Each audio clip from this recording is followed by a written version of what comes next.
I never imagined that an ordinary walk one afternoon would lead me to a life-changing encounter, where a fragile soul lay motionless in the corner of a crumbling kitchen, between the last breath of autumn warmth and a world that seemed too indifferent to care.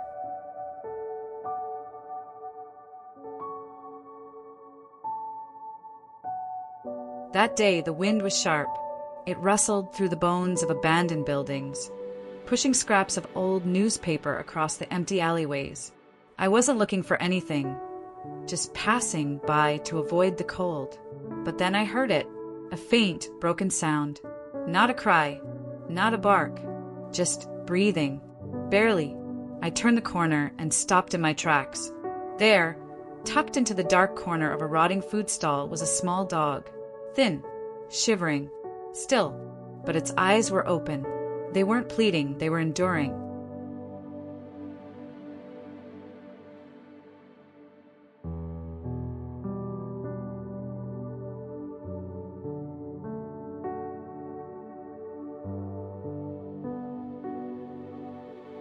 Later, I learned that this dog once had an owner.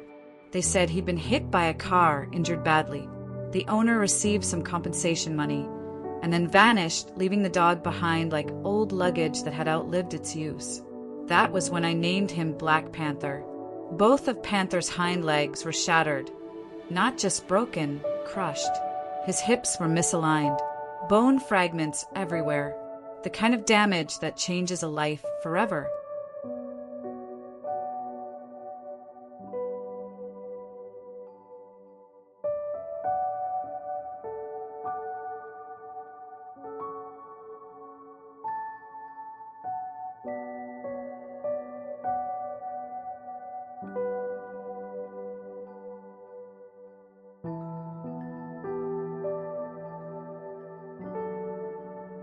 That night, I rushed him to the vet.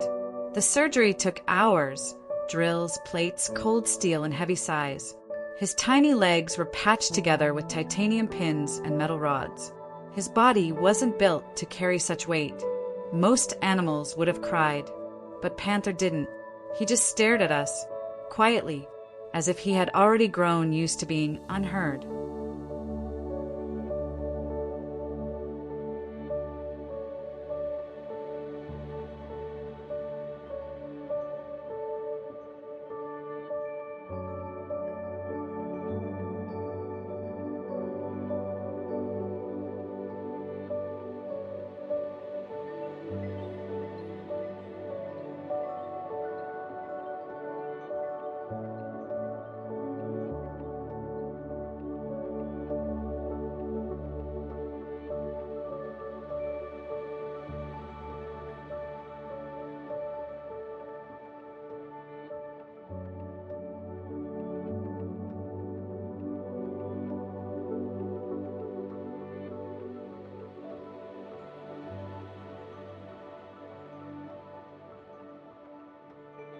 When we brought Panther home, I was scared he wouldn't make it.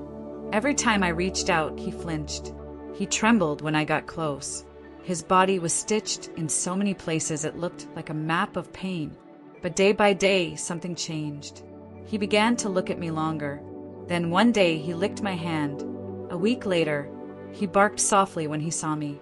And then finally, he took a step toward me, shaky, awkward, and full of effort. But it was a step toward trust.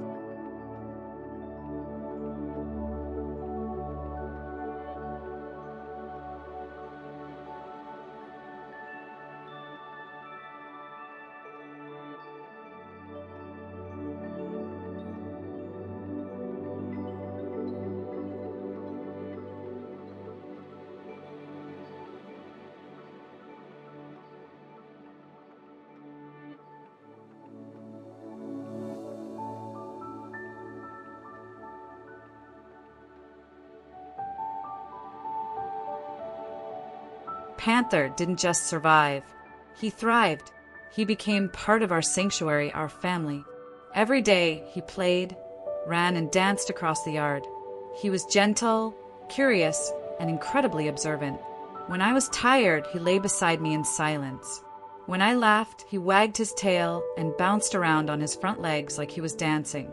But what moved me most was this. Panther started helping the newcomers. He would sniff out scared puppies, sit beside them, guide them to the water bowl, as if he remembered what it was like to feel lost.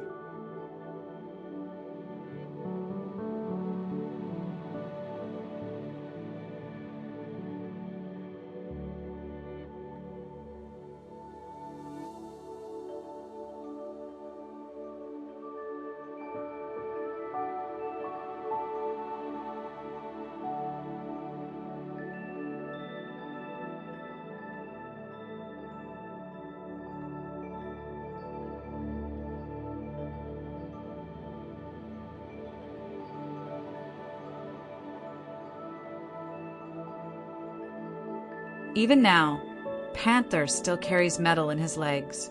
The pins haven't been removed, it's too risky. But you'd never guess by watching him play. He runs like nothing ever happened. He leaps, he spins, he smiles, but deep inside I know he remembers. And maybe that's why he's so gentle to the others, so patient, because once upon a time he was that dog broken, thrown away, and waiting for someone to choose kindness.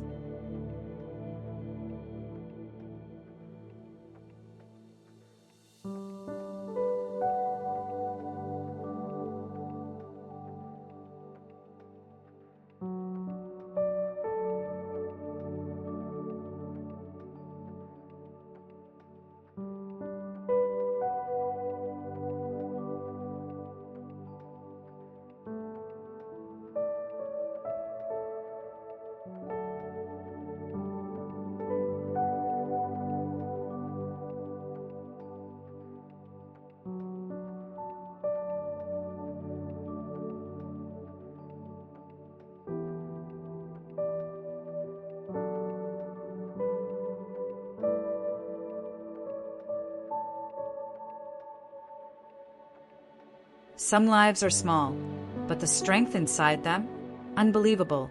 Black Panther is more than a rescue. He's proof that one moment, just one person stopping to care, can change everything.